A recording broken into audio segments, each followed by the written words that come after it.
I used to live in a narrow brick apartment building with creaky stairs and doors that swelled when it rained. I was on 4A. Across the hall was 4B. I never saw who lived there. The mailbox said H. Rowan, but packages came to Unit 4B, hold with super. The peephole in 4B's door was taped over from the inside with a circle of yellowing masking tape. That should have been the first thing that bothered me, but in a building like that, you let odd things be. You mind your business.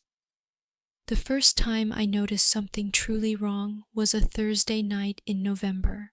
I got off late, climbed the 4 flights, and found a package on the floor between our 2 doors, one of those plain boxes with a printed label. It was addressed to 4B, but someone had written, "Deliver to 4A," in thick black marker. A little arrow pointed at me. I knocked on 4B with my knuckles. The knock thudded like there was a rug or blanket behind the door. No answer. I knocked again, called hello, then gave up and slid the box inside my place. I figured I'd hand it off when I saw whoever lived there. Around midnight, just as I was falling asleep, I heard a slow dragging sound in the hall. Not footsteps, something heavy moving against the paint. I sat up, listened, and heard a single tap on my door. Not a knock, one dry tap at the height of the peephole. I went to look and saw nothing through my peephole but the warped fisheye of the hallway. Another tap. This time is lower. Then a long scrape, like a bare hand sliding down my door. I said, "Hey, can I help you?" My voice sounded braver than I felt. There was a pause. Then, without warning, my mailbox slot snapped open. For a breath, I saw only darkness behind it, black and hollow, and then a whisper that was not quite a voice. "Package." I froze. "It's in here," I said. "You can have it in the morning." The slot stayed open, a thin rectangle of cold air cutting into my living room. The whisper came again, longer. "Package, please." I told myself it was just a neighbor with a strange way about them. I grabbed the box from my coffee table and set it on the floor by the door. "I'll leave it outside, okay?" "I'm locking back up," the slot held. I cracked my door an inch, pushed the box into the hall, and shut it. The second I threw the deadbolt, something on the other side slid the box away. No thank you. No footsteps. Only that dragging sound again, fading slowly toward 4B. For days after, I listened for movement in the hall. Nothing. If 4B was occupied, the tenant kept vampire hours. The super said he didn't have a current phone number. "Rent's paid by mail," he told me, shrugging. "Always on time." 1 week later, I woke to the smell of hot dust and a soft mechanical hum. The sound wasn't in my apartment. It was in the hall. I opened my door and saw a portable fan about the size of a dinner plate plugged into the outlet by 4B's door. It was pointed at the bottom of 4B, blowing a steady stream of air into the gap between the door and the floor. Taped to the door above the fan was a handwritten note that said, in neat block letters, "Don't turn off. Thank you."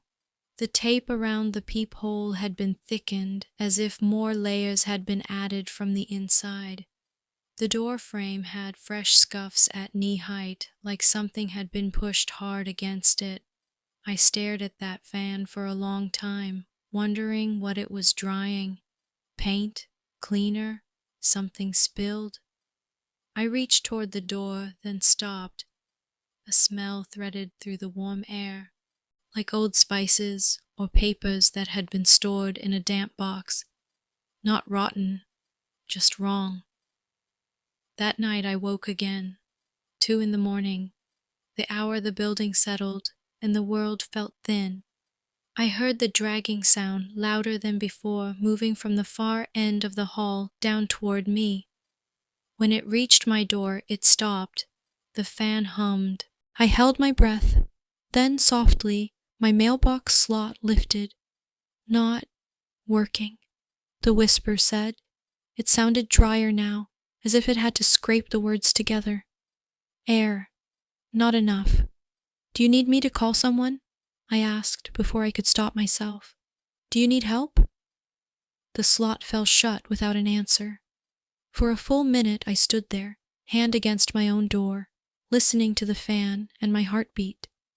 Then the dragging resumed, passing my door, going, I thought, all the way to the stairwell, only to stop and come back. When the sun rose, I went to the super again. He sighed and came up with his keys. I'll do a wellness check, he said, but there was no confidence in it. He knocked several times, called out, then slid a master key into 4B. The door didn't open. He frowned and tried another key.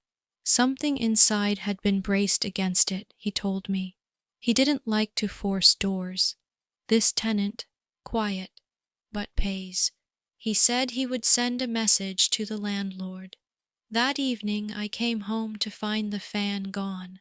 The scuff marks on the door frame looked deeper, and a fresh note had been taped to the door where the fan had been. The handwriting smaller than before, letters too close together, like whoever wrote it didn't want to waste space. Please keep cool, can't open yet. I stared at that note for a long time, thinking of the taped peephole, the dragging, the whisper through the slot, thinking of what needed cool, thinking of what couldn't open yet. At 3 a.m, something woke me up.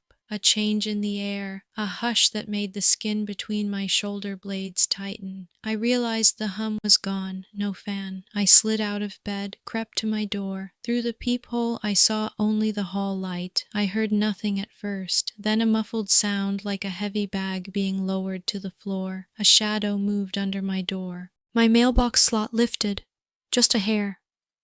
I watched it, inches from my face, the way you watch a spider and hope it chooses not to move. Slowly, almost tenderly, a folded envelope slid through. It fell to my doormat without a sound. The slot closed. I picked up the envelope. My name was on it in the same tight block letters. Inside was a single key on a tarnished ring and a note. If it's too warm, pour water along the edges and push. Please don't open fully. Just enough to pass things through. My heart hammered. I didn't touch 4B's door. I didn't pour water. I left the key with the super, who paled when he read the note and said he'd call the landlord again, and then the city. 2 days later, 4B was empty. The super wouldn't say what happened, only that the door had to be removed entirely, frame and all, and that maintenance had been done. He told me not to ask questions and, in the same breath, to keep my thermostat as low as I could tolerate for a few days. He replaced my mailbox slot with a newer, tighter one. The tape around 4B's peephole was gone, along with the door.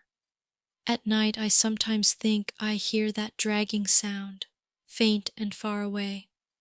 I keep a small fan by my door anyway. I point it down. I don't turn it off.